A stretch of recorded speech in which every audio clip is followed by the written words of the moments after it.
It was fire drill day at an elementary school in Logan, Utah. Fire drill Captain Joe Cook, a stalwart 6th grade student leader, was determined to post a good time. He was pleased when, at the ringing of the alarm, students rapidly evacuated the building.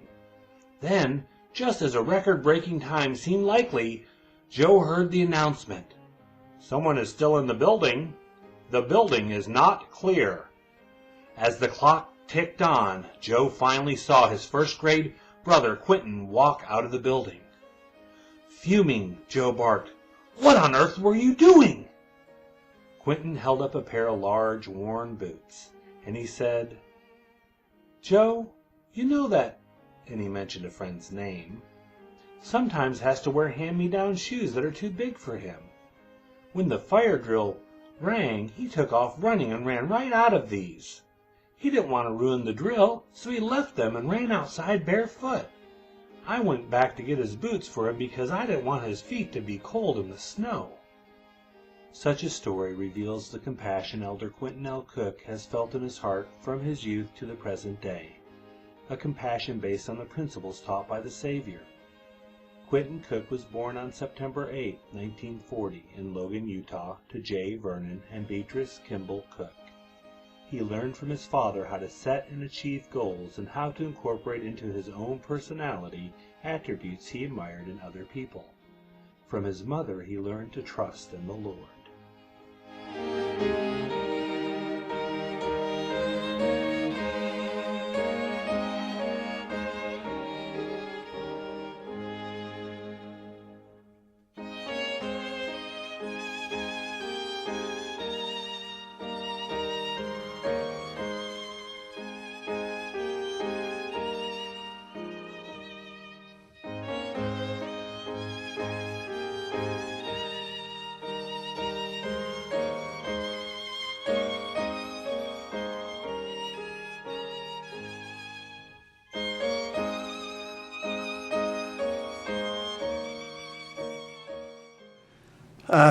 I think that Logan was a very nurturing, supportive community for me to grow up with. Wonderful friends, wonderful church leaders. I love sports, great coaches, all of whom were active in the church. It was just a wonderful community, and I had great friends. So I really felt that it was just an ideal place. As a young man, Elder Cook loved sports, helping his high school teams win statewide recognition in basketball and football. His interest also included debate and politics. As a 16-year-old, he was one of 2 young men elected to represent the state at a national debate event. There he had the opportunity to meet current and future U.S. presidents Dwight D. Eisenhower, John F. Kennedy, Lyndon B. Johnson, Richard M. Nixon, and Gerald R. Ford. Seeing them at work in the lawmaking process impressed him deeply and helped influence his decision to study law.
Dear brothers and sisters, I join with you in expressing my love and sustaining support to President Eyring and his family. President Hinckley extended this call to serve in the Quorum of the 12 late Thursday afternoon. I cannot possibly articulate the kaleidoscope of feelings I have experienced since then. There have been sleepless nights and much prayer. My spirits have been buoyed, however, by the knowledge that President Hinckley is the prophet, and that the membership of the church will be praying for me and my family. To say that I feel deeply inadequate would be an understatement. When I was called as a general authority in April of 1996, I also felt unequal to that calling. Elder Maxwell reassured me then that the most important qualification for all of us serving in the kingdom is to be comfortable in bearing witness of the divinity of the Savior. A peace came over me at that time and has stayed with me since, because I love the Savior and have had spiritual experiences that allow me to testify of him. I rejoice in the opportunity to bear witness of Jesus Christ in all the world, notwithstanding my inadequacies. The attribute I like best about Elder Cook is his optimism. In the October 2010 General Conference talk, Let There Be Light, he stated this explicitly, quote, "My personal experience of living and interacting with people all over the world has caused me to be optimistic. I believe that light and truth will be preserved in our time.